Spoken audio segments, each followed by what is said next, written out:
کیا آپ جانتے ہیں کہ ایک پولیس افسر نے 40 سال تک اپنے ہی ساتھیوں کو بیوقوف بنایا؟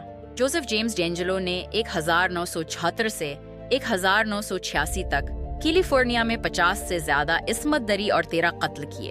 وہ دن میں پولیس کی یونیفارم پہنتا اور رات کو مجرم بن جاتا۔ اس کا طریقہ کار انتہائی ڈراؤنا تھا۔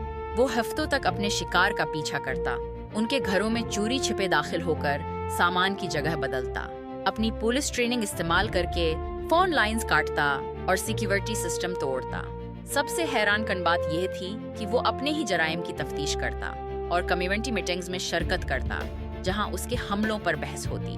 2018 میں ڈی این اے جینیالوجی کے ذریعے وہ پکڑا گیا۔ اس کے خاندان کے ڈی این اے سے اس کی شناخت ہوئی۔